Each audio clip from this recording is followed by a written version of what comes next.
From McCovey Cove to the Oracle Park lights, Eric and Glenn keep the fire burning bright, fighting for the glory, no matter what it costs us, breaking down the moments from the wins to the losses. Giant Sports Talk, we're here for the ride. Eric and Glenn with the fan base pride, talking dreams, will they contend? But we'll back the Giants till the very end.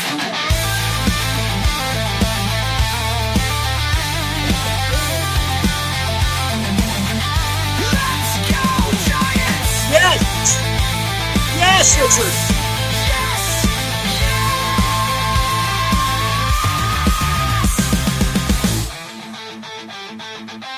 Oh! Eric and Glenn breaking it down, all Giants all the time.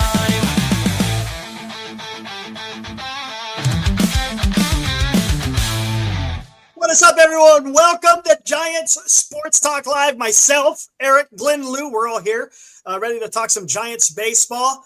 Giants won again today, guys. How about that? They beat the dreaded Dodgers. Granted, the Dodgers had not one regular starter in their lineup, so take it for what it's worth. It's spring training, man. They're just practicing. But more importantly, Glenn, it's Friday night!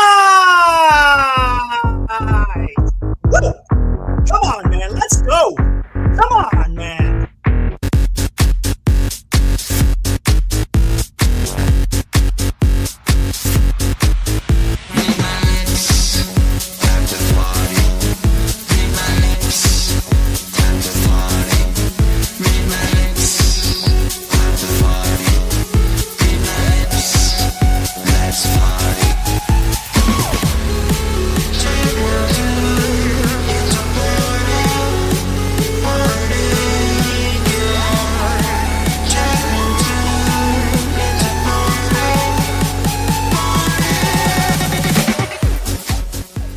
What's up, everyone? Let's get back to it here, guys.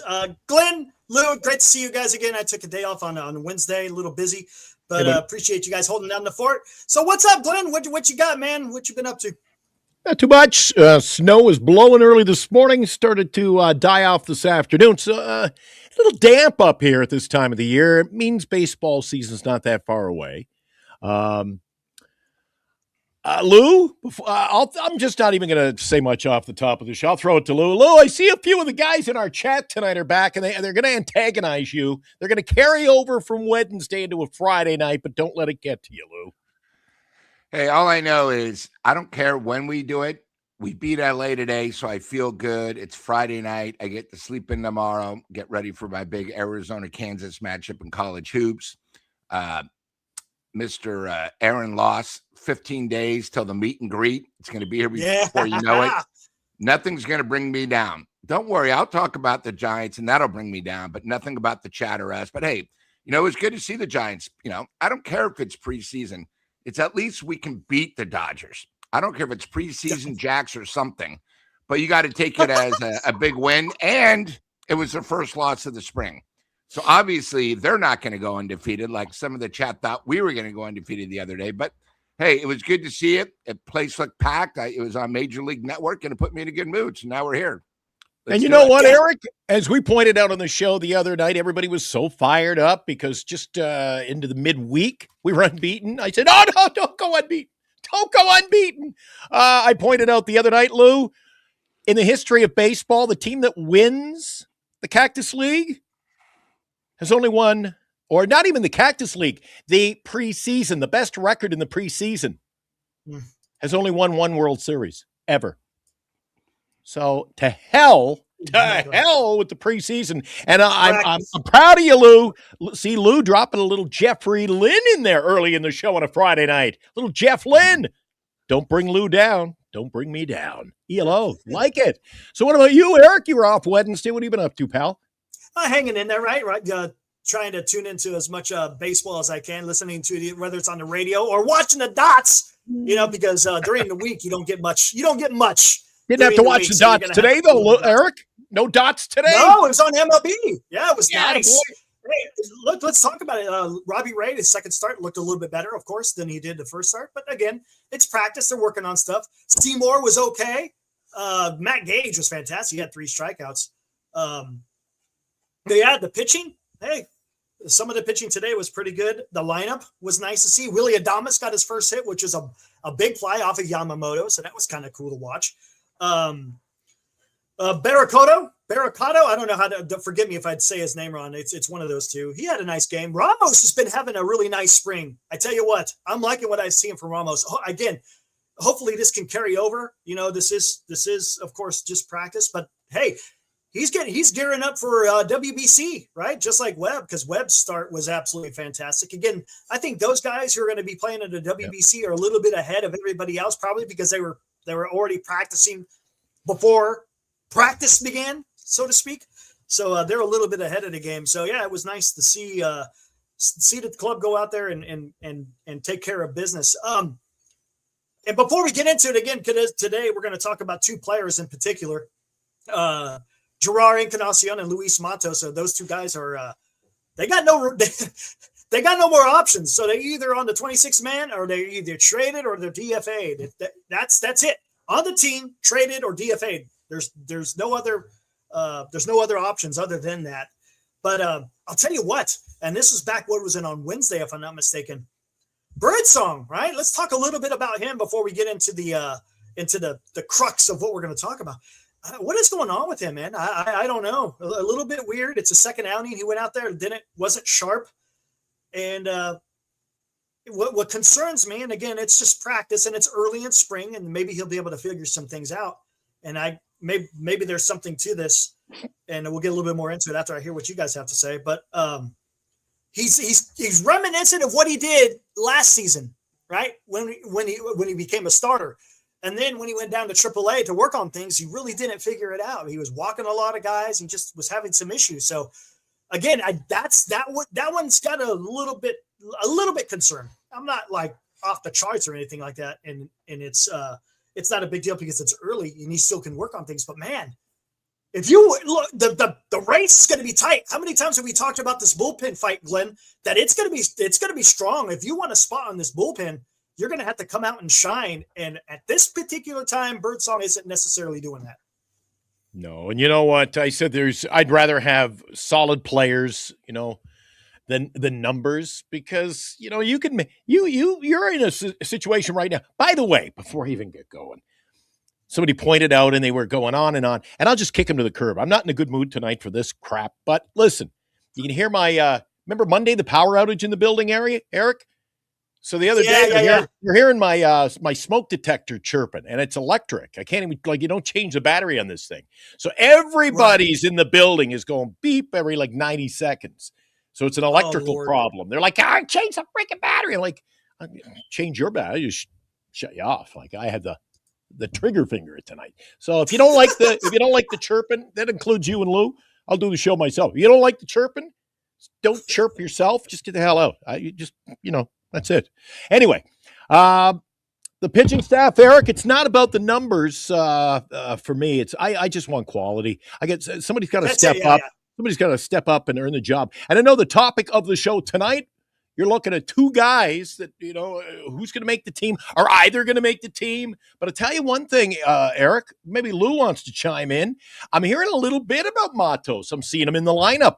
I'm not hearing much about Encarnacion, really. Not, the word on the street, word around the league. But here's an interesting point I'll bring up.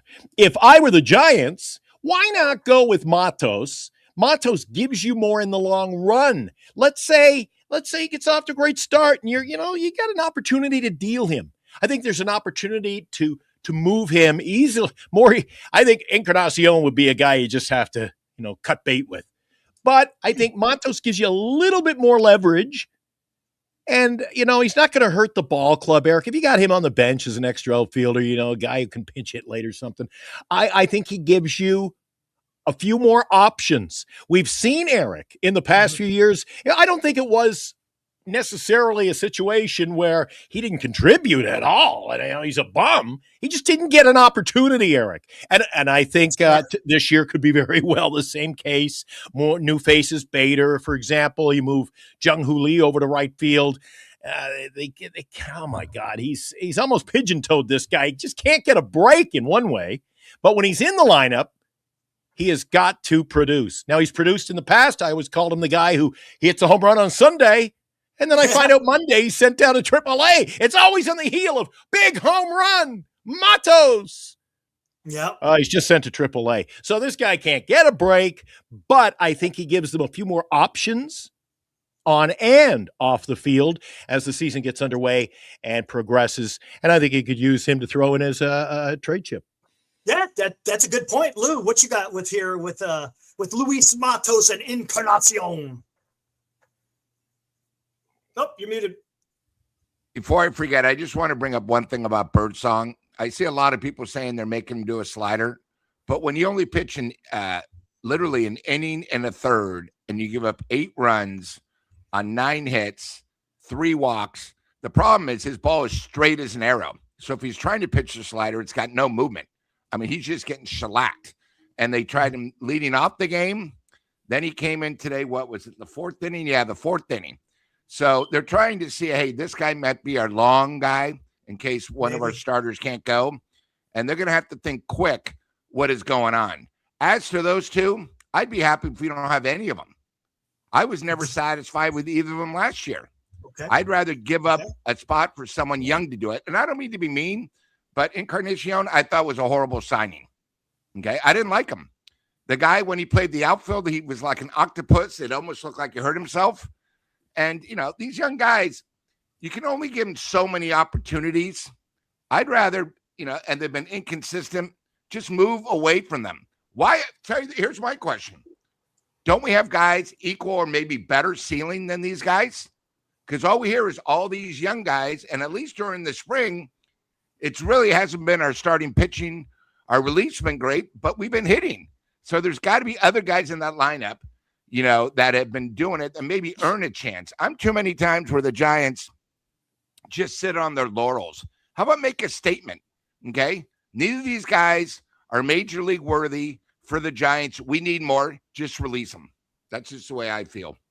You know what else, Eric? If we work the chat tonight, Matos is too inconsistent. I don't know if he's too inconsistent. The guy has never gotten a real chance to play legitimately. Come to the ballpark, know he's going to play for at least, 2 weeks straight. The guy plays one game, and then you don't see him for a week. He's called up. He gets a couple of at-bats. You don't see him for a week. He's sent down. At least if he's going to get an opportunity, don't call Matos inconsistent and then we're comparing Matos, I thought, tonight with Encarnacion. Eric, isn't it fair to say Encarnacion is inconsistent? The guy strikes out over 25% of the time. Now, is that the bat you want coming off the bench, Eric, in a tight ball game late when you know this guy is he might strike out, 1 in 4. He's batting 30, maybe 30%. So a third of the time the guy strikes out. He doesn't even hit the bat on the ball. And I thought that was the direction the Giants were going to take, Eric. Get the ball in play, try to get things going, especially late. You don't want to come in late, Eric,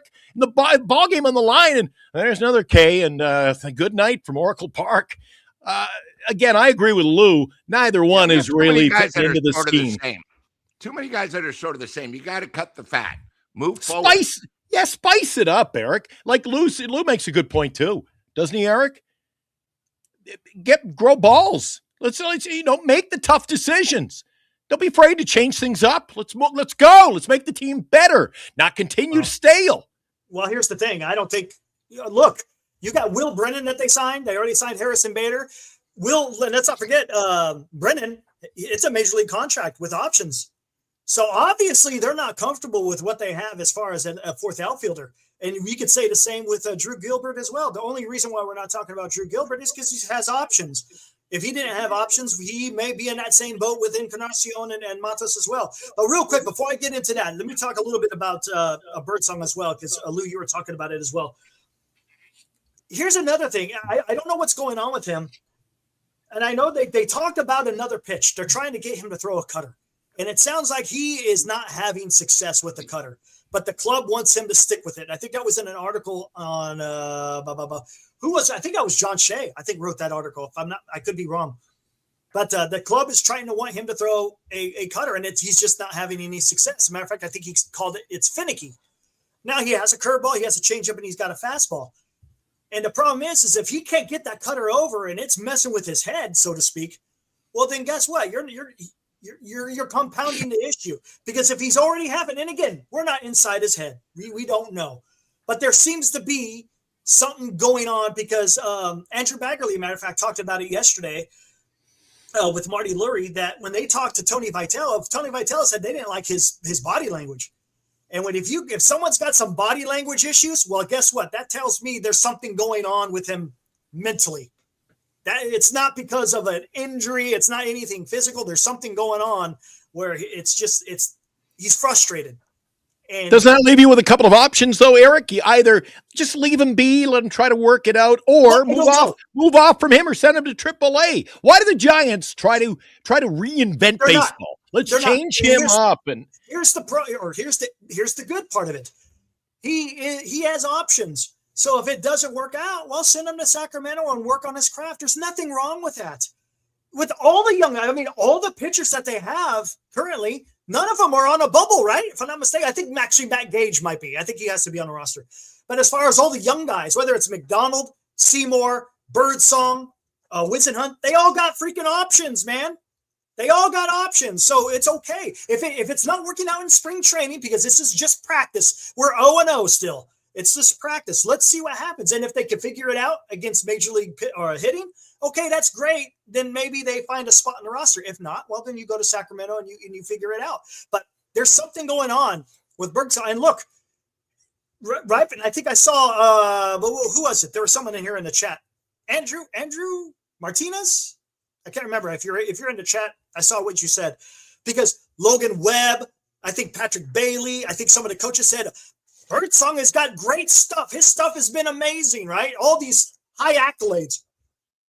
Well, it's not translating in games right now. In a bullpen, it's not the same as when you're in the game. And so maybe it's something mental. I don't know, guys. I'm just throwing something out here, just trying to figure out what's going on. And I hope he can figure it out because, look, he's got the stuff. Everyone talks about it. He's got the high-velocity fastball. He's got that wicked changeup. And his curveball is pretty damn nasty as well. So we'll see what happens. We'll see what happens with Birdsong. And again, it's spring training, so I'm not too concerned because they can work on that. But it's something to keep an eye on because everybody's been talking about him. Now, as far as Encarnacion and Matos, and I agree with you guys, right? When Matos has been given an opportunity, has he been able to go out there for 2 weeks straight, to your point, Glenn? Has he been able to have that stretch? I mean, at a minimum 2 weeks, has he had a chance to go out there every single day? He hasn't been given that opportunity. It's been here and there. Now, the times that he has, yes, he's had some moments, but we don't know really what this guy is. And maybe the club sees something that we don't. And that, right? We're just a couple of guys here freaking watching freaking baseball on TV and following it on the internet and hearing what people have to say. But maybe there's something else that is in play with Luis Matos that we don't know about. And that's why he's kind of being leapfrogged. And there's a few guys being leapfrogged, right? You got, again, I talked about Brennan and Gilbert, and you got, I don't even know where McRae is in the quote unquote, the stratification of outfielders. So, and look, you got some of these young guys, Bo Davidson and that Victor Barracato or Cotto, forgive me again. Those guys could wind up surpassing some of these guys just because they may be able to play a little bit better. But I don't know. And I like what you said about Matos. What Matos has for him is he's young. And he still can be, quote unquote, molded and taught and instructed and coached. Because he's got bat-to-ball skills. He doesn't have he's hurt. Have you seen him? He doesn't hurt the team. No, but he does hurt the team. But he also doesn't contribute to the winning either. Do you see how I'm right? I mean, that's the problem. And here's the thing. Encarnacion's a little bit different because what does he do? He could swing the bat hard and he hits for hard. Look, if you look at it, his hard, what is it? his velocity and hard hit rate is pretty damn high. So when he does Well, make contact. Let me ask you this then. If you had, let's say, just in a different structure, different world, if you had one of them playing left field, one of them playing right field, and they all got their 162 ball games, they got all their at-bats. You think, I think Matos hits more home runs. Maybe. I think given I like his at-bats per home run. I just think he's a better, again, I don't think he hurts the team. Not everybody's a superstar, Eric. No, and there's been a lack of those around San Francisco, Yes. may I add. Yes. But you got to have role players. I think Matos is a great role player, doesn't hurt the team. You can say he doesn't help the team. You were as big as you had the pom-poms. You were out there. I wanted to see him. Yeah. You were the one lone fan up there in the outfield cheering him on every day. So, I mean, you were on board with him. Yeah. And then, of course, you got Encarnacion. No, let's go. And Lou, I'm going to get your point on this because Marty said something interesting. And Glenn, you're going to love this. This is going to be the sweet sound of your ears here because we talked yesterday about who's going to come off the bench. Yeah, he's probably talking about Wilmer saying, you got it. What are they doing? Come on. Exactly. He said he would rather see Wilmer Flores coming off the bench because he gives you a good at-bat. That's one thing that, look, is Flores always going to hit it out of the park? No, but you know what? He's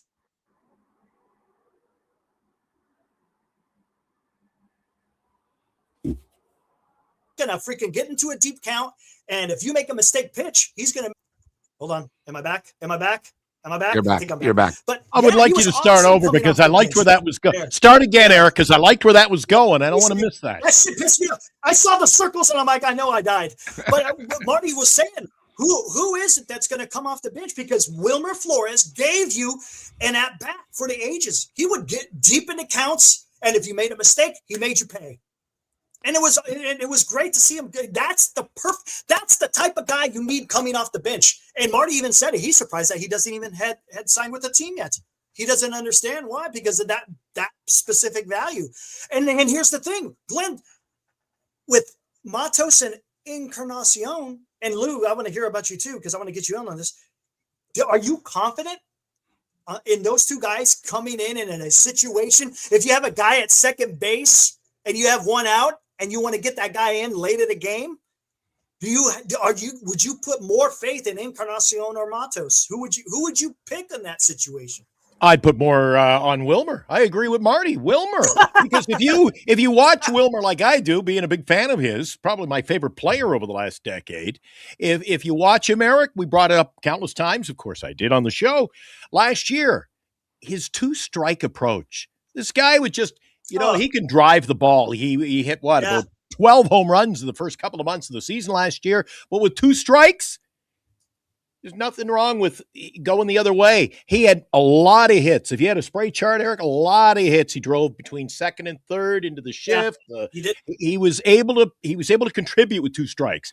I think he does that. He does that better at his age and at this point in his career, more so than Encarnacion and Matos. So I would have to say I'm the third man out, and I would have to say, why don't we have Wilmer? I agree. For Matos and Encarnacion, really, Eric, I go Matos, but really, who cares? It's kind of a draw. Yeah, and Lou, so let me ask you, is there because you kind of already said you don't want any of these guys, honestly, but if you had to pick, because I'm thinking that one of these guys makes the roster.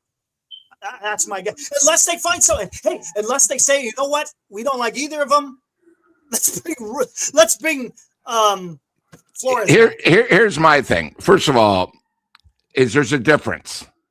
Flores is a hitter. These other guys are batters. That's fair. Not too many guys, Giants, are hitters. The Giants have very few hitters. And Flores is one of these guys. He's going to make the pitcher work. And if you need a sacrifice fly, he makes contact. These other guys strike out way too much. They're always, it seems to be 0-2. The one thing I don't like is I've been hearing for literally, I think it's been 5 years, how good this kid is. He can't miss. That's why I'm a little bit worried about Eldridge. The Giants get these egos of these guys that are supposed to be so good. We wait 3 years. Oh, we don't have a player for them. 4 years, 5 years. If you remember this off season, Susan Slusher said Matos is the most wanted guy. Every other team wants him. Nobody came to the Giants. Nobody offered a trade. That's why these guys, these beat writers who are on the Giants payroll, I have no goddamn respect for, because 85% of the stuff they say is wrong. That's probably why Tony V got so upset, because probably Susan right next to him opened up her mouth when she shouldn't have. But getting back to these two guys and Glenn brought this up, we need more. And if these guys can only bring what they've done and they can't give us more, I don't want them. This team is so thin to make the playoffs and be over 500. I can't have that. I need guys who are going to come up and do the job. It's okay. It's okay if they go somewhere else. It's okay if you make a trade. The Giants probably got 5 guys that we have to hold on to them. Why? We're not a World Series team. It's not like we got 5 guys who are going to be free agents. These guys are like the 23rd, 24th player. It's okay. There's other players like that in the league. The other thing I think what the Giants are waiting for, if they're not sure about those two, see who these other teams release. There might be other teams that might be better fits than the Giants. And at least it's not the flavor of the week. I'd rather take a chance with somebody because we've already seen what these guys can do. Yeah, Lou, to your point, you've harped onto it in the past that, there's this love affair, even among the media with our players. Chapman he's a first ballot Hall of Famer. He's an all-star. He is a superstar. And then you got they got their comments about how many of our players in the offseason, Eric, have the media in San Francisco said that, oh, these guys are big draws on the trade market. And we've cut half of them. I agree with Lou. There's this love affair among the fan base and the media that you can't move off these guys. I say get rid of them, just if you can make the team better, you move them. I don't care. If you could get a really good catcher who could hit, I'd have him in here and Bailey'd be gone. I want better. Eric. And I told you, and I will continue to go. I will go to the gavel. You are not going to win a World Series without a catcher who contributes with the bat. I'm telling you, it has never happened. You need a catcher who contributes. You want to have a winning organization. And I was going to ask you this off air, but I'll ask you right now. I was thinking about it today watching the game. Everybody said, oh, Bailey's the best. Bailey's the best. He's the best catcher. Who would you rather have, Eric? Will Smith or Patrick Bailey? Well, Will Smith's pretty damn good. Well, there you go. Like, what is this even? Bailey and Matos. And, we were bringing back Pablo Sandoval. He couldn't do up the belt. I mean, Eric, there's the love affair. Stop with the love affair. If you're going to win a World Series, you got to bring in talent and not stop fiddling around with, well, he might be good. He could be good. I mean, Eric, speaking of could be good, bullpen could be good. Numbers 3, 4, and 5 in the could be good. That's why when the tires hit the road, Eric, come March, April, and the season's underway, don't let these wins early in the preseason fool you. We get to major league talent. I think you're going to see what the real Giants are made up of. You know what? We're talking about love affairs, right? Let's talk about love affairs.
And I'll see you guys.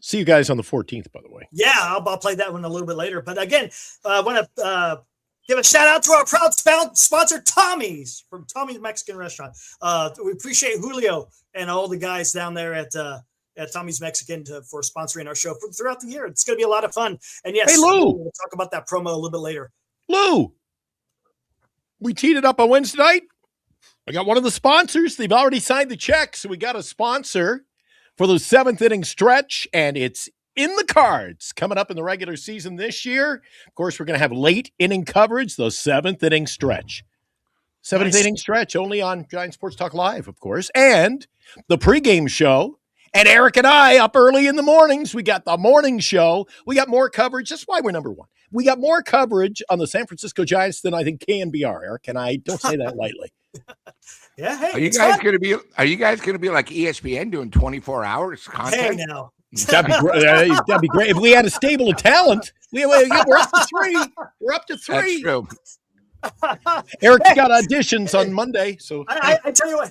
Hey, Lou, you want to take the early shifts? Yeah.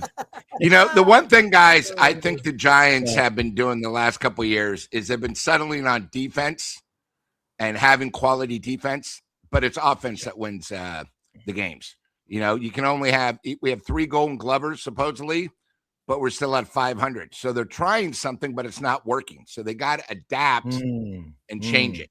And not just the long ball. Not just the long ball, Lou. Not just the long ball. You need guys to contribute. And I think that's kind of what they're doing. I think that's what Buster Posey has done in this offseason. He's went out there and got players, specifically Arias, and you picked up Will Brennan, and you got Harrison Bader. Now, he's not quite the quote-unquote professional hitter that we always talk about. But when you got someone like Arias, that's something that's been missing from that lineup. And then look, you picked up the assistant hitting coach from the Toronto Blue Jays, and we all know what the Toronto Blue Jays did last year. They kept putting the ball in play, and maybe that's the mindset that they're going in with this year. Put the ball in play, and let's see what happens, man.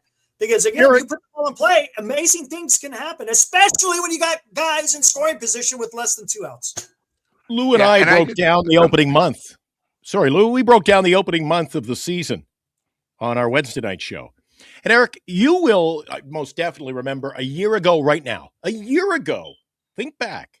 I need the harp music. Think back. We were talking about the Padres. The Padres were not going to be competitive. They got ownership problems. They're going to end up selling off their players. They won 90 games, Eric, and we won 3 out of 13 against them last year. Mm-hmm. So, you know what? I try not to get too overly excited about the preseason. I watched the ball. I didn't even watch all the Giants game today, but 6th inning, I went, I've seen enough of this. I don't know half these players. It's like going to a ballpark around Winnipeg and leaning up against the fence. You just watch a little ball. I don't know these guys. Yeah. So, you know what? You got to let it play out. The real season will get underway against the Yankees on the 25th. I'm going to be there. Lou will be there with a pregame show live from Oracle Park. I'm looking forward to it. Yeah, got a sponsor for that too. So everybody can drop by Oracle Park and come on, say hi, and maybe Anonymous will be there, and I'll actually find out who the hell Anonymous fan is. But you gotta play the games, Eric. So let me ask you this: we're talking about Matos and Encarnacion. Well, there's 2 bats. Well, I'm looking at last year's opening month and how we did, and we get off to a great start. Well, what about this year? You got the Yankees, Padres, Mets, Phillies. You got the Philly twice, home and away. You got the Dodgers. We all know how tough. And other networks are saying, well, don't worry about that.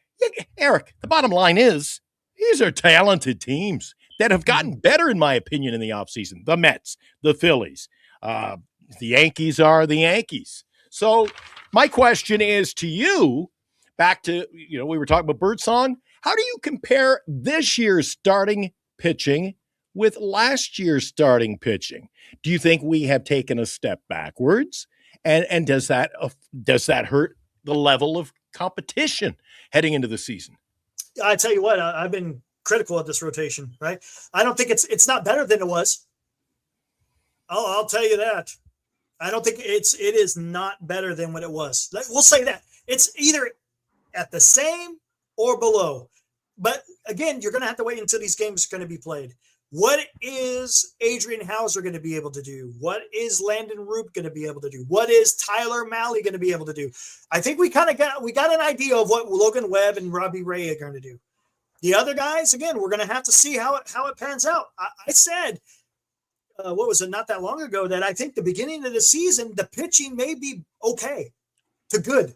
Because, again, it's the beginning of the season. As the season wears on, then it's going to be like, okay, can these guys get past 100 innings and not, quote unquote, hit a wall? Again, we can't answer that question here on freaking February 27th. You can't. So, and here's the thing, right? We go back to pitching. Mm-hmm. If you don't have a quote unquote solid rotation, well, then you better have a pretty damn good bullpen that you.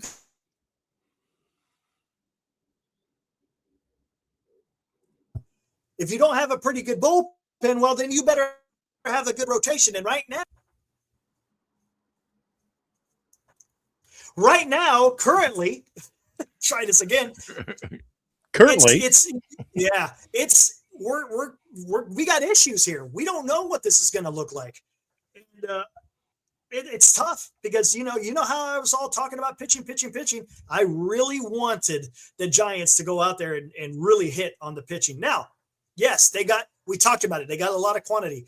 The quality, we'll have to see. Adrian Hauser hasn't pitched. Well, he has pitched one game, hasn't he? And it wasn't, I don't think, if I'm not mistaken, it wasn't that good. Malley hasn't pitched yet. I think he's going to pitch tomorrow, right? Isn't Malley pitching tomorrow? I think he is. I heard, yeah. Hintages from the bullpen. Hintages. It sounds like he's not going to be even ready to go in the beginning of the season. So it looks like you're going to have another left. So it's going to be. And we signed a closer. He'll be ready maybe in August. Who knows? I think it's going to be Ryan Walker, man. I think Ryan Walker is going to be our closer. Hey, I know it's preseason, Eric. I know it's preseason, but Lou, didn't we have a chuckle the other night? Because I've been saying for a couple of weeks, Eric, you weren't here Wednesday night. I've said it for a couple of weeks. I said it's going to be opening day like last year throughout this season. Mark my words. And we saw it the other day. There's nothing like this offense. Who cares about the pitching? Well, yeah, hey, it's great to put 12 runs on the board, but keep Milwaukee from scoring 13. Yeah. If you don't have the pitching, you don't win. Eric, it's pitching. Pitching, and what does Eric say? Defense. Pitching and defense. Yes, exactly. All right. Who cares? You see, even in the World Series games, Eric, I know it was maybe a little more offensive, the Dodgers and Jays, and not overly. I mean, you saw good pitching.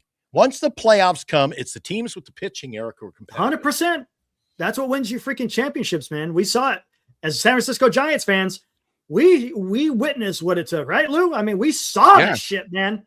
Come on, you saw it live and in person. Yeah, and I think the key thing is, we've spoken about this before, everyone knew their jobs.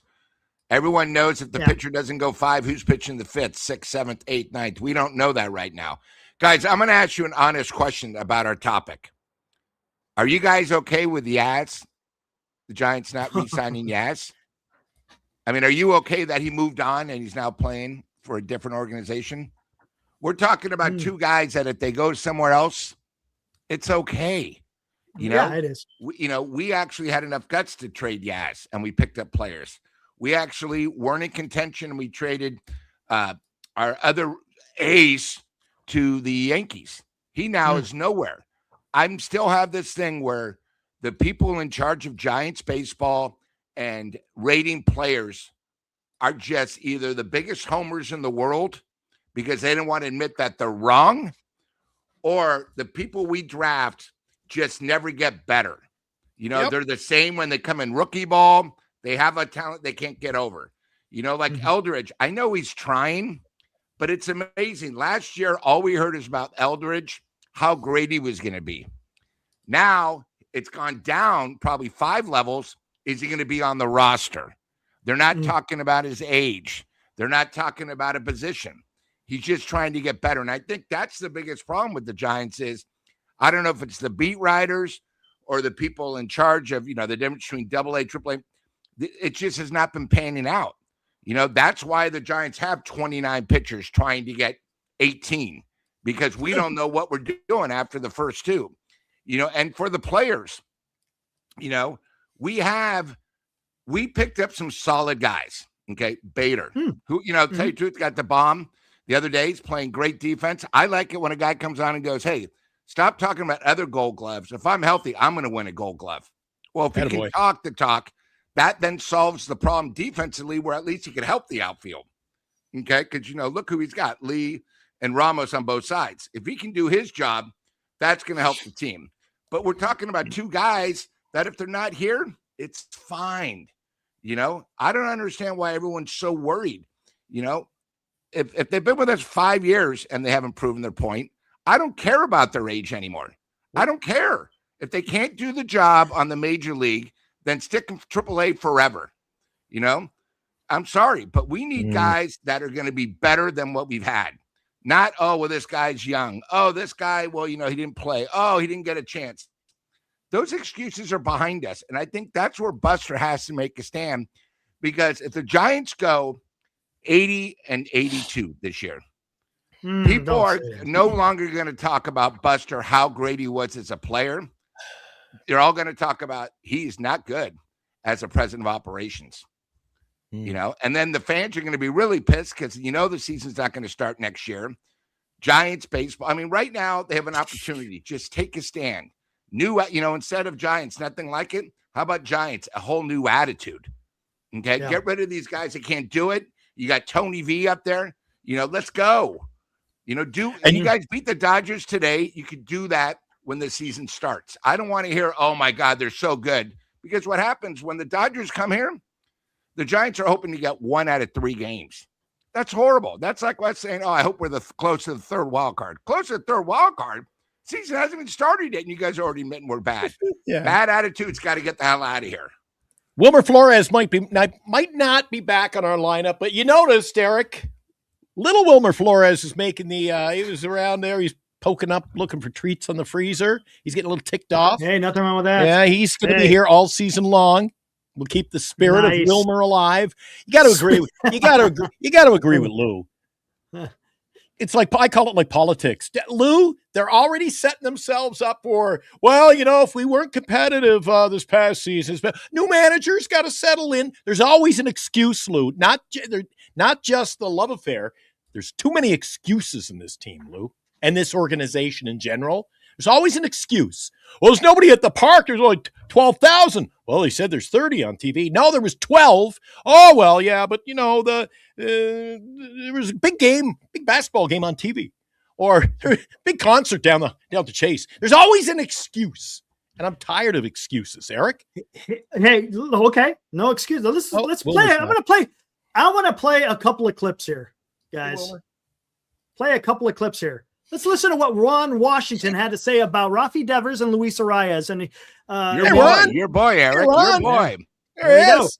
Let's see what he has to say. The right side of your infield is going to be 2 guys that haven't played that position very much. Luis Arias at second, Rafi Devers at first. However the alignment ends up working out, what do you see from these guys? One positive thing that you see from them, and one thing that, okay, like this is going to be the next step. If they can do this, they can fix this, then they're going to be good at this position. Well, one positive thing I got is their work ethic. They're diligent in the way they come and go about their business. The next thing is they're trying to bring everyone around them along with them. So, and that's what it's going to take, all of us together. And they're also doing that. Everything that they think of can add to what we're doing. They're out front adding it. And like I say, their work ethic is off the charts right now. And I'll be very impressed if we can keep that work ethic going throughout the year, because that's what keeps the team going. There you go. From Ron Washington himself. He's liking what he's seen out of Luis Arias and Rafi Devers, putting in the work. And that's what you got to do, right? And he said something very, very key at the end of that, right? You got to keep at it throughout the season, because it's a slog. And sometimes you might want to slack off, right? So let's see what happens throughout the season. But hey, it's nice to see that Ron Washington, who, look, he doesn't sugarcoat it. He will let you know what is going on, man, and in no uncertain terms. And if you don't like it, well, so be it. Yeah.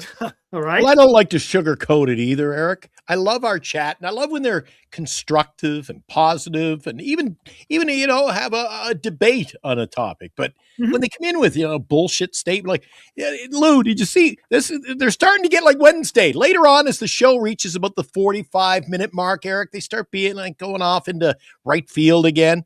Lou, apparently, I've had enough of Lou. I don't know where the fuck that came from. Where did that come from, Lou? Lou, there's a lot of love between you and I. I don't know what Glenn's had enough of Lou. What was that about? Like, what? Eric, make that make sense. Make it make sense. I even throw him a bone. I think he's been so constructive, his comments tonight. I don't get it. Eric, you should have been here Wednesday night. Eric, you took the wrong night to take the night off and work on the grout or whatever you were doing. People are saying, oh, Eric, pain in the ass. Pain in the ass. You cleaned up nice, though. I love that shirt. Freaking chewed up my hand, man. It's a pain in the ass. Dude, working with grout is a pain in the ass. I'm telling you. But it looks good. It looks beautiful. I'll come over when you're done. When you're finished, I'll pop by for a look. See how you do. Yeah. But it's great. And look, I got another clip to play you. And you guys, you're going to get a nice little chuckle at this of what Matt Chapman had to say. Here, I'm gonna cover it up so you guys can see. Yeah, one more, and then we'll keep going. This is interesting what Matt Chapman had. Let's see. What can you tell us, though? We were talking again. Let's go back to some of these signings and new guys that you guys have brought in. Who are you most excited about to team up with this year or get a full season of? And what can you tell us about what you guys are looking for to accomplish this year? Yeah, I mean, it's hard to pick one player, probably. Sure. I think the biggest thing that I would like to see is, all the Devers drama, behind all that. That was kind of a weird situation. But, for Rafi, he came in from day one and was amazing, unreal teammate, great person, works really hard. So I know he started slow with us. There was a lot going on, a lot of a transition period. But the thing I'm most excited for is probably just to see him a full season and just see, he's, when he's him, he's a catalyst for any team, and he carries the offense. So carry your baby. We fully expect to help him out and, not put, the load on his shoulders. But I'm excited to see what he can do for us in the middle of our lineup every single day, and just makes us so much better. And I mean, our goals is to win the division. It doesn't matter who's in your division. We're going to accept the challenge no matter who we play, and we want to win the division and we want to win a World Series. So it doesn't matter, if the Dodgers are in our division. We have a tough division. Padres, everybody. I mean, D-backs are great too. So we welcome the challenge. We expect to win every day we take the field. Doesn't matter who we play. So that's our mindset, and I'm just excited to go out there and do it. I like that, guys. I like it. Right? That's what you want to hear from your players. Look, and we could sit there and we could all sit here and say, well, the Dodgers are going to take boom, boom, boom. But it's okay to come out and say that as a player. What are you going to do as a player? You just got to sit back and say, fuck it. No, you're not. Towing the company line. It's not even a company line. You got to say that as a player, man. You have to say that as a player. And if you don't, well, there's something wrong with you. You got to be able to go out there and say that. That is the goal, right? Ultimately, that is what the goal is. The goal is to win your division for short term, and then long term, of course, win the World Series. But there's nothing wrong with that, because that means your head is in the right spot. And if your head isn't in the right spot, well, then guess what? You're in the wrong fucking profession, my friend. Right? And if you're a major league player, I can't imagine that you want to, play 162, just sit there and say, the hell with it. I like the confidence. It's okay. It's okay, because what is Chapman? Chapman is one of your leaders in the clubhouse. And he's got to be able to carry that through 162. It's huge. It's huge. And I'm glad that somebody is saying it. Look, we all know the juggernaut of down south. We get it. We understand it. But when you have players in the right headspace, it really could go far. Now, you still got to go out there and do it, right? Come on. You still got to go out there and get it done. And I love what he said about Rafi Devers, man. Look at this. Man, come on. How do you feel, Lou? How does Lou feel? Big difference. Lou, there's a big difference between talking it and doing it. Of course. All right. First of all, Kratman has one problem. Did he not listen to the question that those guys asked? Who in this offseason do you want to talk about that literally you're excited about to join the team? For a full He didn't season. mention one goddamn person. He mentioned a guy that we had last year. So he didn't even answer the question. Yeah, listen, I expect him, being the second highest paid player on the Giants, to say that. I do like that he did say, hey, I want to win the division. Yeah. He doesn't care about the Dodgers. That great, but that wasn't the question. It was who in the offseason are you most excited about in the upcoming season? So that's a problem right there. And either that tells me he's not excited about any of the guys we bought in, or he misunderstood the question, because that was the question. Who in this offseason, that means somebody new since the last game of the season, are you excited about? And he didn't even answer a goddamn player. To me, yeah, I think it was sort of a homer question, because what is he going to say? You know, it's basically a 3-on-1. So good. But this is also the same guy 2 years ago said, hey, guys, I'm talking to people. I'm sorry we didn't make the playoffs, and we're going to be better. So he struck out there. He said the same thing on fan appreciation. Sorry we didn't make it. We're going to be better. You know, so you can only talk so much. The other thing, too, if he's talking, is Chapman our captain? Yeah, I think he is. Okay, because I didn't know he was our captain. I didn't know. I think for position players, I think it's Chapman and to an extent Willie Adames, and I think on the pitching, Webb for the pitching. So, you know, he's talking like that. I just wish he would have said something different. Hey, we have a great team. You know, we picked up Bader in the center, you know, get everyone fired up. He's done great defensively. Beside me, we're now going to have another, we could have 3 Golden Gloves, get people fired up, and his hitting is going to come through. Arias, who had an off season, I expect to be batting for a batting title. That's what I want to hear from Chapman. Not that we're going to beat the Dodgers. I want to hear what Buster has done in the offseason has made this team better. I'm excited to play, and fans, we're going to shock you. That's what I want to hear, not beat the Dodgers.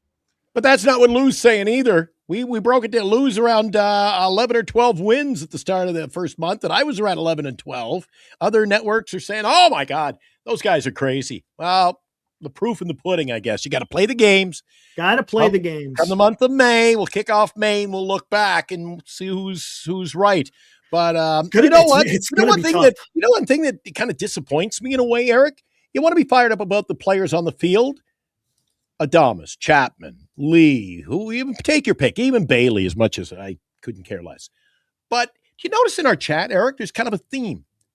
The positivity seems to be, I just saw the name, well, Parks Harbor. I really like what Posey did. We're talking about all these guys who won't even be on the roster. Everybody's got all this hype. Hey, it looks like we got, is this Giant Sports Talk Live or Rivercat Sports Talk Live? Tonight, it seems to be Rivercat Sports Talk Live because all the hype is these young guys who aren't even going to be here. This is the deal. You got to realize people are always excited about the new guys. They are. The prospects, they love it, and that's fine. There's nothing wrong with. Oh, there's something wrong with that because those. I mean, it's the same. We rewound the clock. We rewound the tape, Eric. We rewind the tape because they want to. They're looking forward to all the blanks filling all those blanks with Luciano and Matos, and again, those names. Look, I don't care anymore. I just want to see the 9 on the field produce. Hold on, the 9 on the field produce. You know what? You're speaking about something here. That is frustrating for Giants fans because how many times have we been hyping up a prospect, no matter who it is in the recent past, and it just hasn't come through. It just has, for whatever reason, whether it's a pitching prospect, whether it's a position player prospect, it seems like they always fall a little bit short. So people are a little bit, what do you want to say? Exhausted about talking about the young guys, and I get it. I totally understand it. And for me, yes, it's fun to see the prospects come up and you go, okay, maybe this guy is going to show something. For me, I want them to see him do it at the major league level. Granted, when they're in the minor leagues, they have to show something to get promoted. I don't like guys getting promoted for the sake of just being promoted. I want it to be deserved for the field what they're doing on the field, right? Whether it's the bat, the glove, or ultimately it needs to be both. But yes, it's okay to be excited and for the future, right? But at this particular time, right, we're going to have to see who the heck the guy's going to be. Is Eldridge going to be able to get past? There you go, Eric. Guy, right? Can he be the guy? We're going to find out. It's going to play out right before our eyes this season. If he starts out on the 26 man, look, all eyes. And look, there's going to be a lot of freaking pressure on the kid for that the simple fact is because the expectations have been built up so high. It's not going to be easy for the kid. He's only 21. For me, I'm like, oh, just, hey, let him cook in AAA. Not because I don't think he could do it, but I want him to be able to be ready to go. Once that bell rings, he's going to go out there and give the best performance that he can, and he's ready to go. Because it doesn't get any better than an MLB. It doesn't. This is where you face the creme de la creme. This is no longer just AAA sitting down there and just working on things. You got to come up and you got to perform. So it's going to be fun to watch. Don't get me wrong. But for me, again, with prospects, I just want to be able to see them actually do it at the MLB level. And sometimes even 1 year may not be enough because it is baseball. Hardest game to freaking play out there to succeed in. So it may take more than a year, but you want to see progression. And the thing is, the Giants, are they at a position? See, and that's the good thing with the Giants. They don't have to rush Eldridge. They don't have to. You can make, right? He's not being put in a position to where it's going to be a little bit too big for him. They got the ability to wait and see what this kid has. Because again, with every prospect, I want to see them succeed because it not only helps, themselves, but it helps the club. Eldridge has already made the team, Eric. Eldridge made he may have. He may have. And there's a reason why you're not, you put up our thumbnail, you preview us up there on the YouTube channel and over on X or Twitter, whatever the hell it's called. There's a reason Eric doesn't put up a nice thumbnail there. It says, how about Parks Harbor? We talk about more serious issues. There are more, Lou, don't you agree? There are a lot more serious issues heading into the season to be talking about than who the hell is Parks Harbor? Come on. Yeah, we'll see. Look at it. We may be talking about him here in the near future, maybe. Barracuda or whoever everybody, you guys were even texting about, oh, he's great. I'll go, text me next year. Maybe he was in high A. He was good. He went up to Double A Richmond, had a little bit of troubles in Richmond, but he's having a good spring. So but I'm not a Richmond fan, not necessarily even a Sacramento fan. I'm a Giants fan. It's about the Giants getting back. I want to talk about the Giants, not Double A and A ball. Hey. Although there are some good channels out there, they know their stuff. They know their minor league baseball. Absolutely, yeah. There's nothing wrong with that. Well, those two guys I see usually on Friday nights after us. Even Dynasty. Even your Dynasty? Yeah, fantastic. They know their minor leagues. They break it down. Man. That's where you want to go for that stuff. I want to talk about the Giants, Eric. And again, Lou, didn't we talk about it Wednesday night when Eric was absent? He was on assignment. We throw you a bone there. Eric was on assignment. He was on an assignment in the bathroom working on the grout. Yeah, there you go. Yeah. His wife put him to work, I guess. But listen, Lou, did we not break it down that there are there are more question marks than answers right now, and it seems to be the same thing every year? Yeah, I mean, for a team that is a 500 team, you shouldn't have more questions than you did the year before. You should have answers, and we don't have answers. We just have a lot of questions. And, I think, especially the way the schedule plays out, we have 3 openers in, 5 days because we're going to play in the San Diego opener. There's a lot of pressure to get off a good start, especially with Tony V, with the pitching. Hopefully, things can, they just got to stay within distance. And I know Eric always says you can't lose the division or the playoffs in the first month. You can't win it. You can't win it, but you can lose it. You can't win it, but you can lose it. But if you look at our schedule, all these teams have great. I mean, we're playing the Yankees and they're missing their number 1 and 2 starter. Okay. So we're getting a break. But with the Yankees, their lineup is much more superior than us. I mean, their lineup might be one of the best lineups they've had in 6 years. So that pitching is going to have to step up. Okay. It's going to have to be effective at Oracle. And the last time the Yankees were here, I saw balls flying all over the place. I think they hit 7 homers in 3 days, in the 3-game series. So they can hit. We just need to get up to that level and start off good, And there's nothing better. We have two, again, because of the weights, we have 2 opening days at home. We have opening night. We're the only game in town. And then we have opening day on Friday. But you got to remember, if the Giants start having a tough start and say they go like maybe the way they could, that ballpark, instead of having 30,000 where it's 12, it's going to be more like about 15 or 20,000 because it's the summer and there's a lot more other things to do than go out and see an average ballpark. We're all not like Glenn where we got, $5 tickets. Some of us had to pay a little bit more. And the giveaways aren't going to get me there. You can't, the same, Bruce Lee night.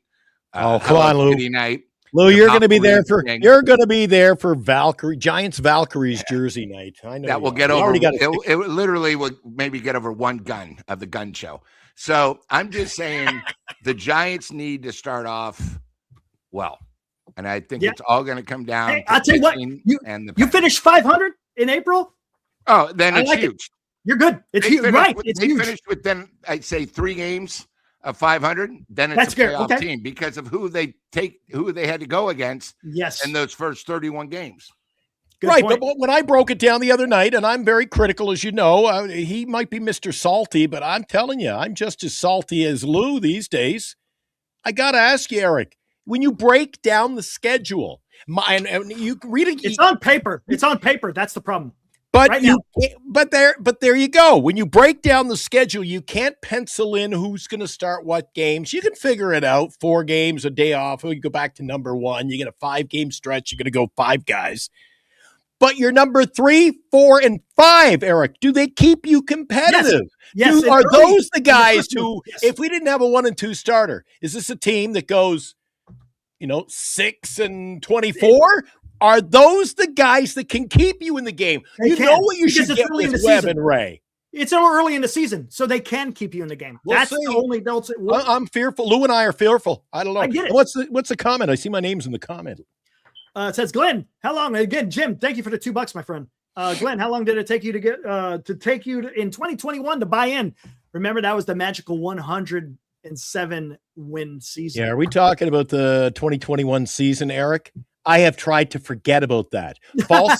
False expectation. 2021 was Moneyball, Eric. And what happens when you play Moneyball? First round, gone. So what 2021? Is that what our expectations are? To win? Hey, let's win 96 games this year, Eric. And then we'll be out in the first round and who will care? Yeah, that sucked. Real quick, to go back to, and here's the thing with the schedule. Last year, remember the Atlanta Braves? They started 0-9, right? Something like that. They win a game. 2-18. Yeah, right. And no one saw that. It's the Atlanta Braves, man. We thought they were going to be winning the damn NL East. And they and that's the thing with baseball. We could sit there and you could use the paper and go, yep, this team is strong. But until the game is played, you just don't know what can happen. Like, that's the thing with baseball. You could fail 3 times out of 10 for your entire career. And you know what, Lou? You're going to get a nice little plaque in a place called the Hall of Fame. That's the thing with baseball. I mean, it's so there's so many variations of what can happen in a game. You just don't know. And all we could do at this particular time as fans is hope. Look at the Detroit Tigers and Seattle Mariners. 2 teams that are unbelievable. Two years ago, these teams won't even be 400, and they're both, playoff teams. Yeah, and that's what makes baseball, because there's always, every year, there's one team. There's always out of nowhere, always guaranteed. Yep. You don't like false expectations either, though, do you, Eric? Oh, I hate it. Yeah, you don't like the false expectations. No. The Giants always seem to give you false expectations. Oh, you know what? Well, every time the trade deadline, we're going to go in, and then they don't make a trade. I mean, they lie to me too much. I don't buy in. I'm not buying the bullshit. I'm not drinking the Kool-Aid anymore. And that's the problem is they got to build that back because of the 6 years under Farhan, right? And now we're going into our second year with Buster Posey. that it's left a bad taste in the mouths of Giants fans because earned some respect. Yep. Look, it's been a constant 500 team with the exception of 2021, man. And that's why there's a lot of people who are to take the moniker of our good friend Lou, salty. They're salty for that simple reason, man. Right? Senior makes a good point here. He goes, you have to challenge Eldridge. That's how you develop prospects. Here's the problem, because that is a fine line to navigate. It is, because yes, you do want to push him. Right? You want to push him, but at the same token, you don't want to crush him either, because the major leagues has a way of doing that to where it can literally crush you, and you got to know your guy. And I'm not saying that the Giants don't know him, but you really got to understand, can this guy be able to absorb what is about to happen throughout the course of a 162? It's like no other. So you got to push him. At the same time, you got to know when to go, maybe he's just not quite ready, or he absolutely shines. Again, it's a fine line. And that's why these coaches, even though they don't get paid anywhere near the players, these coaches and managers in the front office, they gotta be on their toes and understand, hey, we want this guy to succeed, but we also don't want to freaking destroy the guy's confidence. Yeah. Eric, you know what?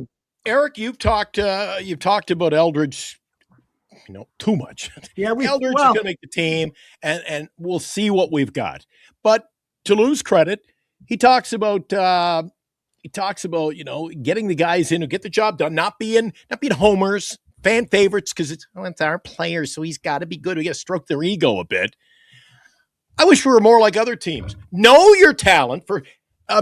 You go back on these Lucianos and Matos and all the things that I've heard it, and the promises were there, how good they were going to be. Somebody just said in the chat, I think it was Insane, or I don't know who it was. I think one of you popped it up and said, prospects or suspects. That's always the way it seems to turn out for the Giants. How come you get other teams who introduce their 22-year-old, 23-year-old players and they produce? The Pirates are going to roll with, I think, an 18-year-old, and they're all the confidence in the world. They're rolling with, we know what we got. And all we got, even with Eldridge, question after question after question after question. It never stops, right, Lou?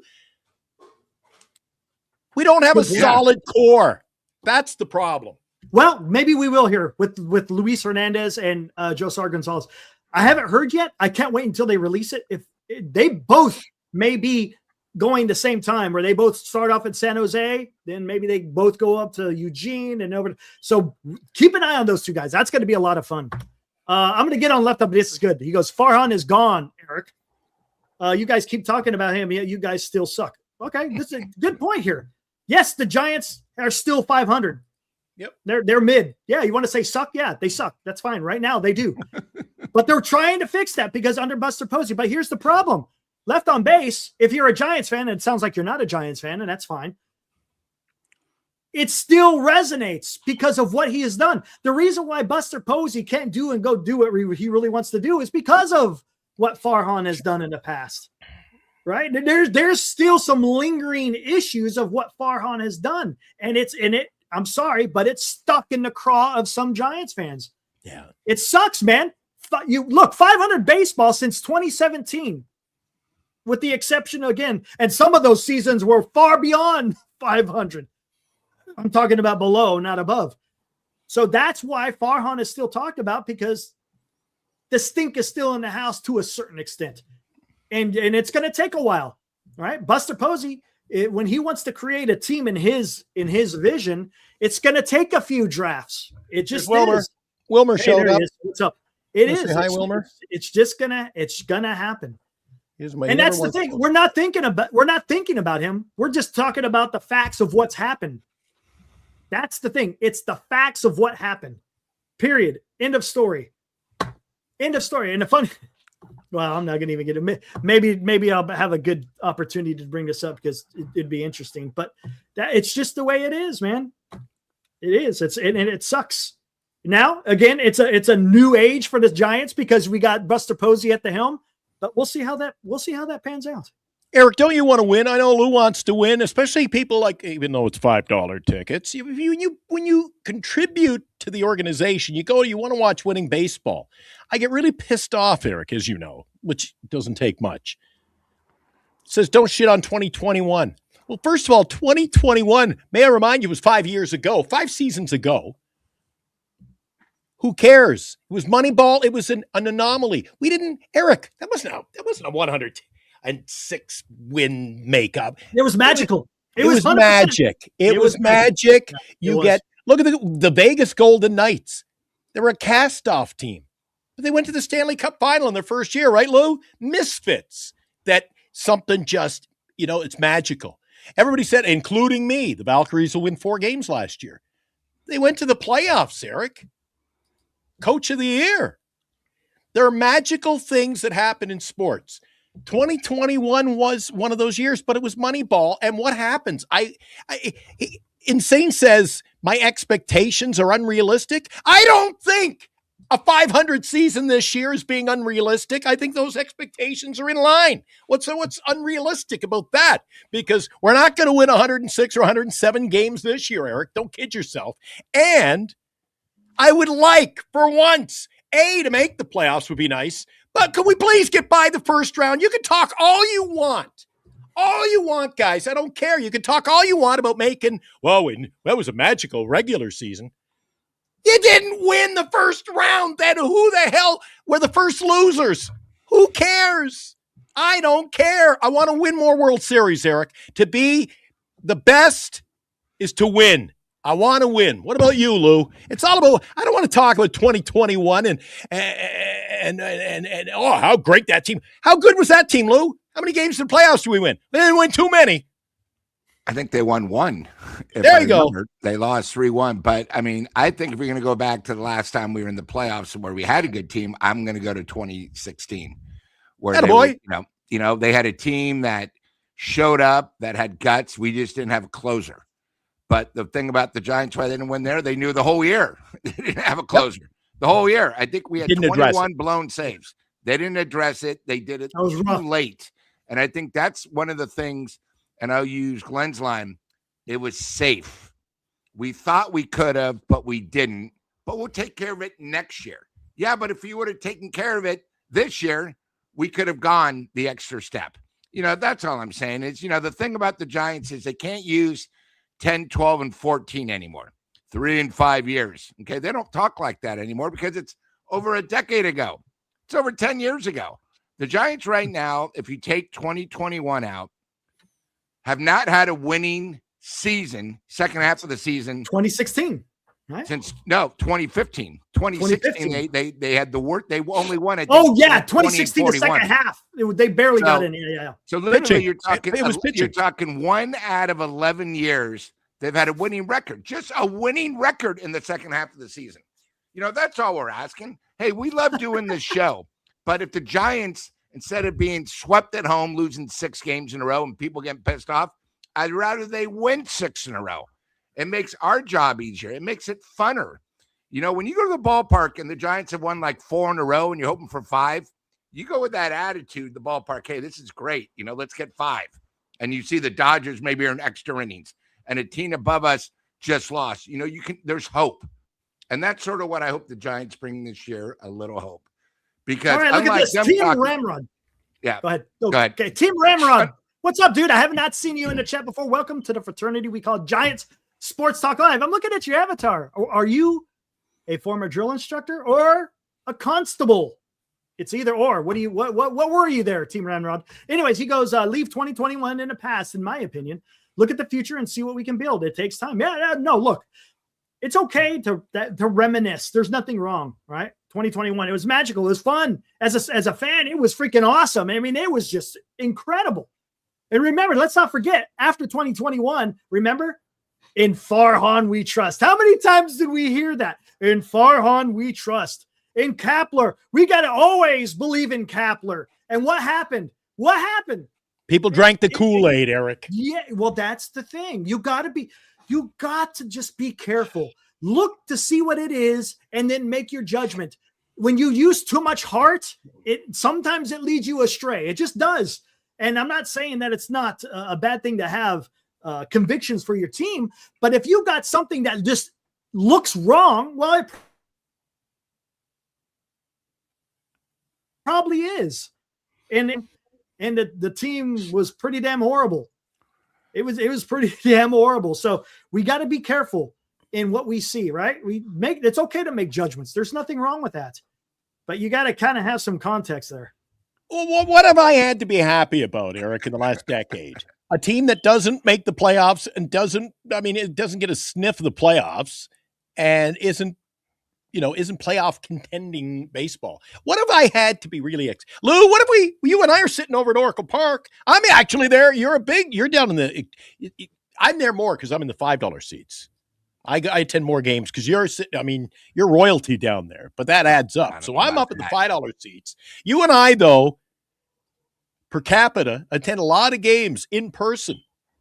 What is there to cheer about? I can't remember too many nights. There was 2 or 3 nights last year, plus Krusty the Krab showed up. That's all I was excited about last year. I think the thing about the Giants, especially being a real fan, and Glenn, I think you and me are real fans. Not that Eric is not. When you go to the games, you have an expectation. Thanks. Right? That's why, I got thrown out of games because I am a fan. I get pissed off when our closer comes in and gives up 4 runs and doesn't give a shit. I get upset because, my God, this is what it's come down to? I'm upset when I have somebody and Larry Berry goes, "Why is a Dodger fan sitting in your seat?" Well, that was all I could get is $5 on StubHub. That's the type of product we have. The thing is, the Giants are enjoyable, but most of the best games are like on Tuesday nights. I don't like those uniforms. I didn't like the new ones. I sort of missed the fudgesicles or whatever that color was. But the Giants talk a good game. The one thing I'm going to promise you, Eric and Glenn and the chat, you come to Tommy's and experience a Tommy Margarita and Julio, you're going to go, my God, I want to go back. And guys, this was a great get together, and I'm so glad I'm part of Giant Sports Talk Live because we're there. You go on the board. We're doing it. And check this out, Chardall. He look at it. He goes, "Eric, I'll be at Tony's Mexican restaurant right after San Francisco Giants Fan Fest at Oracle, and I would love to meet you all. You 3 fine gentlemen. Again, without further ado, make sure you mark March 14th on your calendar. 3 to 7, baby."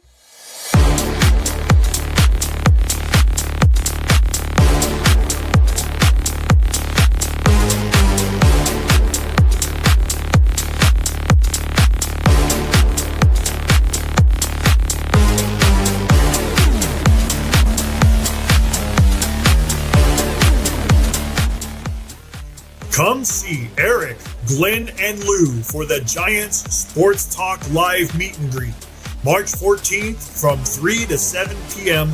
at Tommy's Mexican Restaurant, home of the world-famous Tommy Margarita.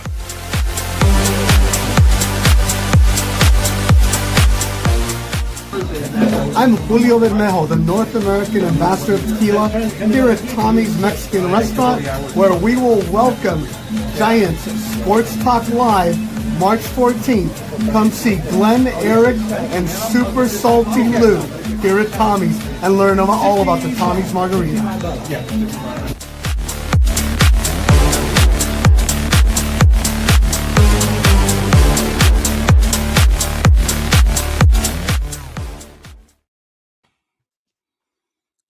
Let's go, baby. That's Pretty what I'm cool. talking about. When the owner's inviting us, we got to take advantage of the situation. Oh, Glenn, you're muted. Glenn, you're muted. Sorry, I was going to say, Lou, take it away. Introduce our sponsor for the we day. have a sponsor sponsoring our sponsor. Of course, that's the world famous Ocho Tequila. Actually, in 2025, it was rated the #2 tequila in the whole entire world. So Ocho is nice enough to sponsor our get together at Tommy's. And what this does is that means if you guys show up, the food will be taken care of and the margaritas will be taken care of. And Hello. Eric, I'm definitely going. I'm definitely going. If I get that and they're paying for it, I'm going. Yeah. No, Hey, but there's it's a great staff. They got the back room set up for us. It's going to be a real fun time. Let me put it this way. If you guys can't make it, it's your fault because we're doing everything we can. Our sponsors are saying, hey, guys, we love your show. Let's do something special for the chat. Here we are. And there'll be surprises. There might be some, raffles and some other stuff. So highly recommend if you can do it. It's a Saturday, 3 to 7. And my other advice, don't drive. Take an Uber or like as Glenn's taking the 38 because, guys, we're going to be having fun. And that's what how it's bad all I about. want to be there. That's how desperately I want to be there. And we mentioned free eats the other night. And who called in on line 3, Lou? Chardal. Yeah, Chardal goes, free food. I'm coming over. He's like me. We're going to be over. He wants to meet me at FanFest, and then he wants to take the 38 with me. He's gonna protect me. I don't know how much protection I need, but he's going to protect me because he wants to meet Eric and Lou, especially Eric. He was calling out Eric the other night, Lou. You notice? Remember the night, Eric, he said he didn't like you? Do we have that clip? Yeah, I remember that. Yeah, he does. That was one of the funniest nights, Lou. He comes on, he goes, yeah, Glenn, I don't like Eric. Eric's like, what did I do? Now he loves you and he wants to meet you. Hey, look, I'm telling you, it should be a fun time, right? Just hanging out with everybody, dude. It's gonna be fun. Oh, make me cry. It's gonna be the owner's gonna come over, give a little 5-minute definition of what makes their tequila so good, what makes Ocho G4 so good. That's what Glenn got. We're not going to be having margaritas with. By the fifth one, I forgot what I was having. with some of the other stuff you might get in other restaurants. But, it's just a time to, and you know what? Oh, they're going to have a ball game on. There's probably going to be a WBC game on, guys. It's all about having fun, and we're going to do it. Let's do it. Yeah. Yeah, that's all it is, man. It's just, hey, a little bit of weight because that's something that we've done consistently since we've been here on Giant Sports Talk Live. Is we like to try to give back as much as we can.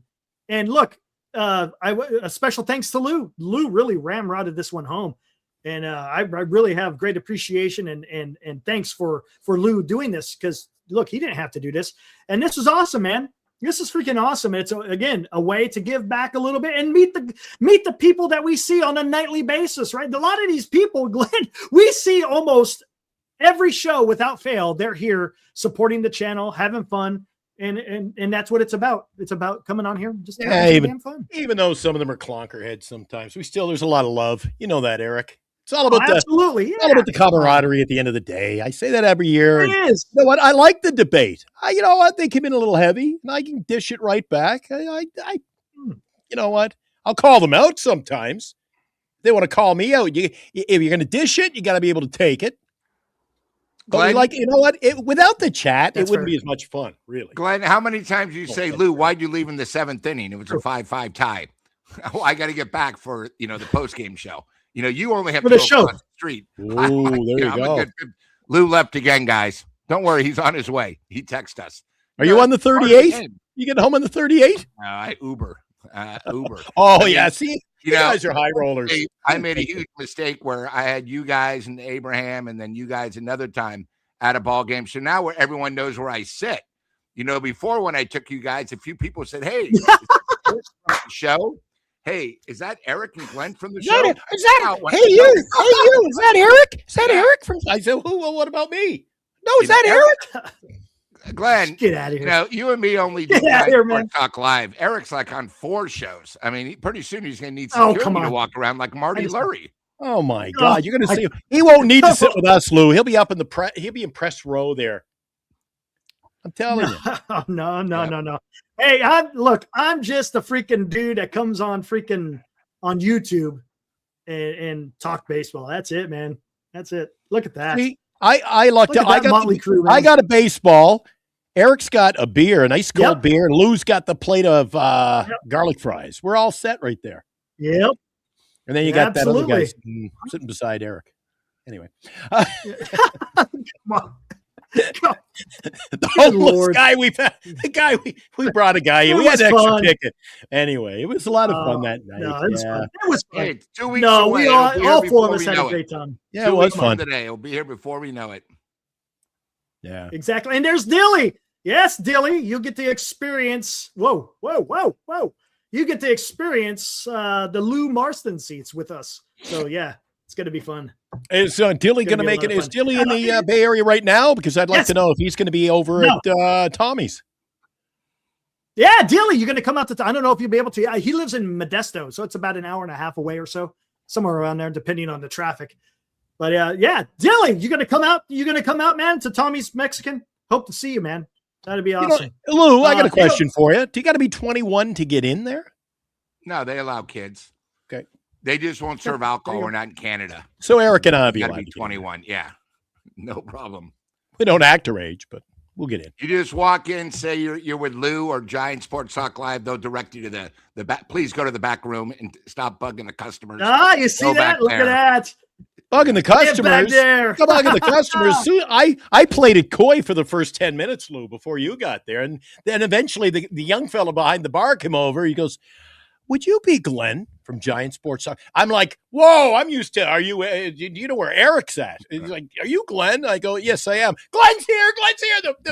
Remember the women were rushing over and, "Hi, are you going to be here next time I'm here?" Oh my God. I go, "This is my wife." Jeez, it was crazy. It was nuts. I had a beautiful couple from Vancouver, British Columbia, who moved to the Bay Area back years ago. He was talking about how much he loved Celebrini and the Sharks. And Eric, it made you feel like you were at home. You know what? I know there are sponsors, and you got to pump up the tires sometimes, But Lou introduced me some quality people. You did, Lou. It was a fun night. No, and you know what? Because of you probably meeting them and with the power outage and how much fun, and how I talk to them. Hey, can you sponsor our show? It's gone to another level, and that's what makes this show good. I call it sort of like it's our second family. You have your first family by blood and everything. This is like our second family. And guys, even though it looks like we're all against each other, that's why we have three. But we love doing this. We have other jobs, but we do this because we enjoy baseball, the chat, and the Giants. That's what it's all about. That's why we only talk about Giants, and why we do the playoffs. We don't talk about the Niners, the Warriors, or anything else. It's all about Giants baseball. That's what Giants Sports Talk Live and everything else. But you know what, Eric? I know they didn't exactly. You saw their sign that hangs outside. Nice sign, Mexican outside. They don't have the big marquee. But look at that, Eric. I go in, they have the thing up on the wall. We welcome Glenn from Giant Sports and Salty Lou. We welcome them. That was pretty cool. And even if you look really close. It even says, where you're from, the Canada, yeah. You see your welcome Glenn from Canada, and they got my baseball card. Make sure you bring some baseball cards, Eric. Yeah, I'm going to. And they'll have that. When you guys walk in and you go to the bar, just look, they'll have Giant Sports Talk Live. They will. Welcome. Yeah. They will the day we go. They'll make you, Eric, they make you feel welcome. And it's not just us, because what we do for them and how we're involved with them and everything else. Every customer, you just treated nice. You're treated like I say nice. Lou says family. We'll see how Eric feels when he. And they love the Giants. I want to see how Eric. How are you getting home?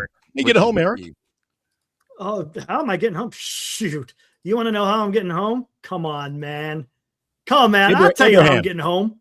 Abraham. Let me see it. The big one. I'll tell you how I'm getting home. Hey, I'm going to call the big boy, man. I kept saying, I want to see how Eric feels after his day over there, but. There we go. He's feeling no pain. He's eyeballing right on the road, baby. Come on, let's go. Hi, Eric. Hi, Eric.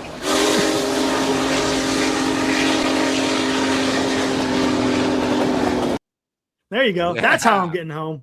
The day the Spectator almost got run over. Yeah, almost. Another great dumbass. 805 Chargers donates $2. Says, Glenn, have you ever been to the Glen Tavern Hotel? I have no idea what that is. I don't know. Yeah, I've never heard of it either. Never heard Glen of it. Tavern. What's the hotel, Lou, right across from Lefties in Burlingame? What's that one? Not the Hotel California. They have one over there. Not Neil Young's hotel. Who am I thinking of? The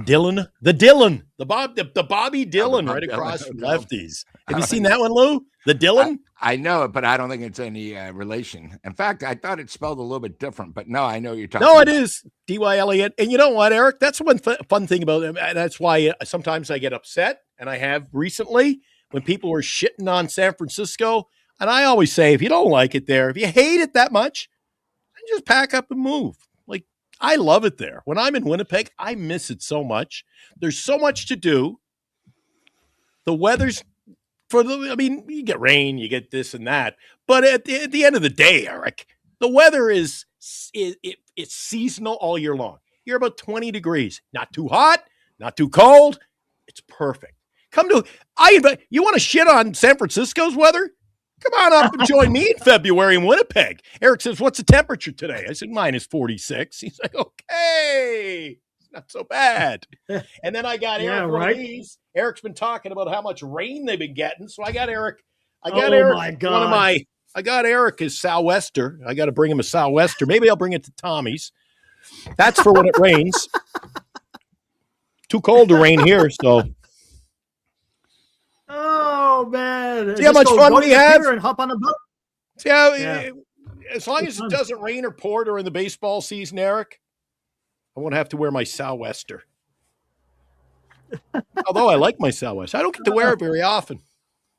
I feel like I'm going lobster fishing. Hey, Rosebond wants to know: did you like Neil Sedaka's music? Oh, he passed away today at 86 years old. I was a big fan. Wrote a lot of hits. Right on, Lou. He had a lot of hits, Eric. He wrote over 100 songs. Next show, I'll get a list of some of them. Yeah. Other people's songs, people in our chat, I see. You'll know the song, but you didn't know that Neil Sedaka wrote it. Interesting. Okay, I didn't know that. It's kind of almost, I don't know if it's on the same level. Prince, right? He wrote a lot of music for other people, right? That you never thought of. Give you an example. Sinead O'Connor, right? Like Sinead O'Connor. The Bee Gees. Bee Gees Suzanne wrote for a lot Vega. of other people Suzanne too. Vega, Luca. Yeah. I mean, his three biggest hits that he sang was Calendar Girl, Bad Blood, Ooh, I Hear Laughter in the Rain, Walking. Oh, there you go. I remember that song. One I love. But yeah, great piano player. Oh, Carol.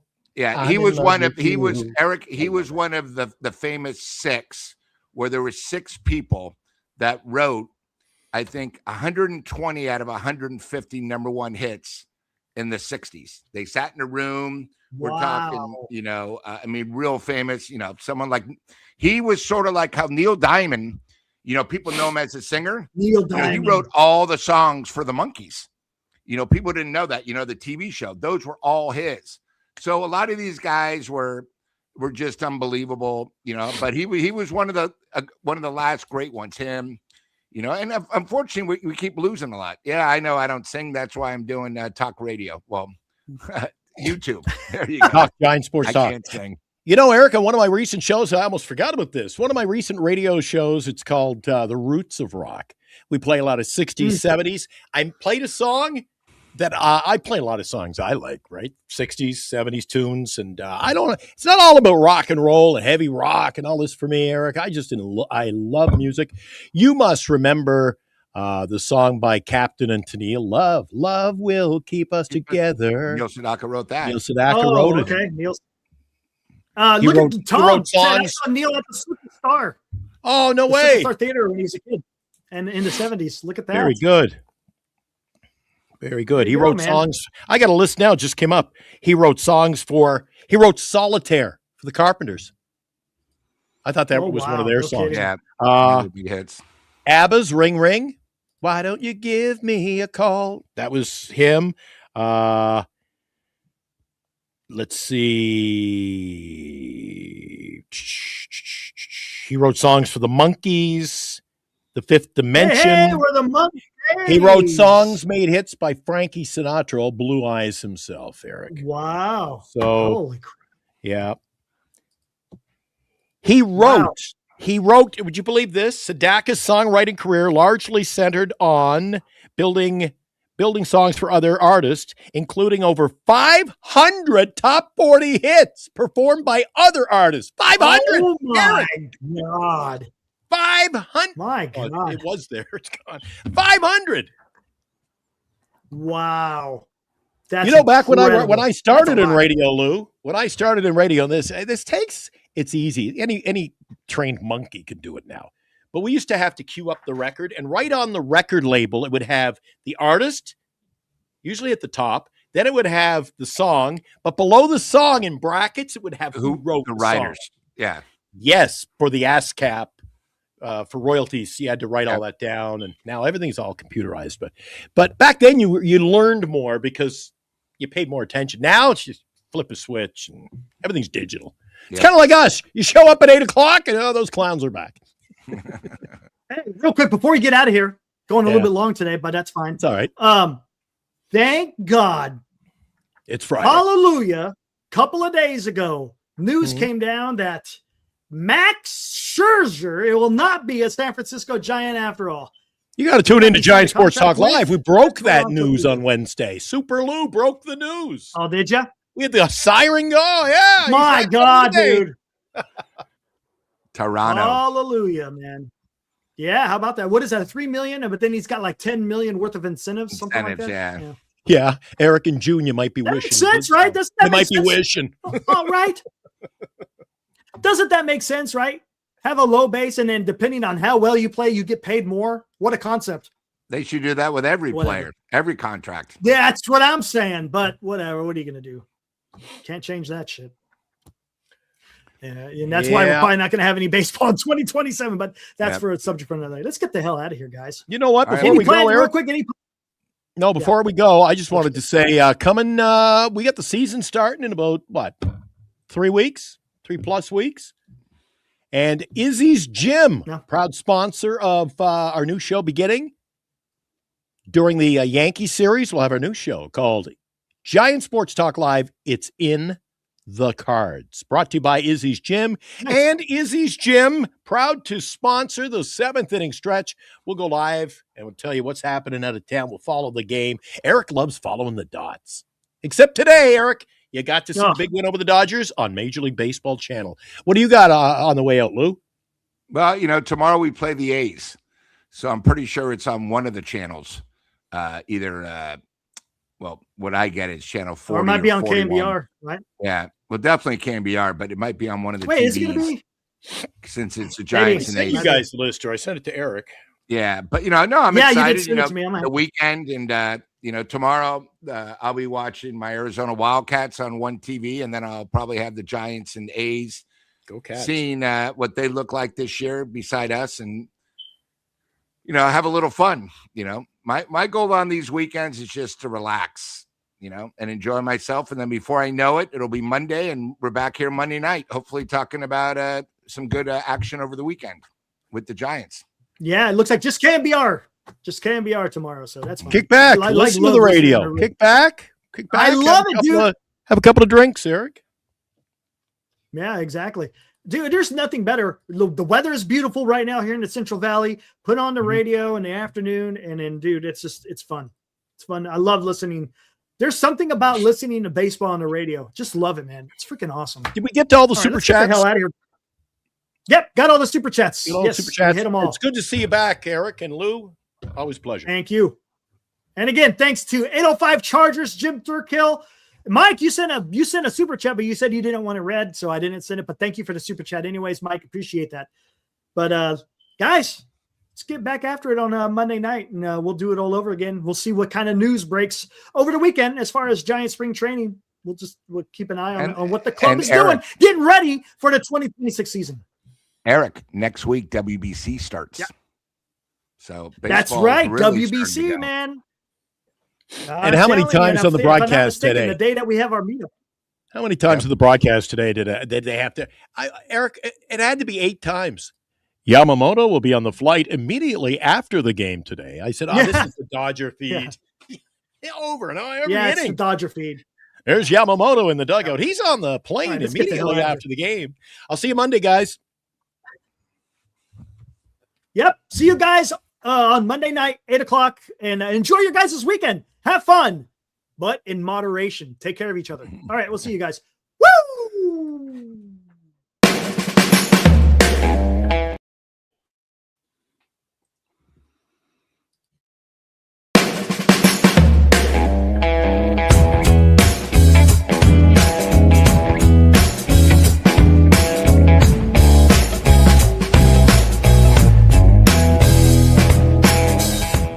You've been watching Giant Sports Talk Live with Eric and Glenn, a Northern Lights Entertainment Broadcasting production.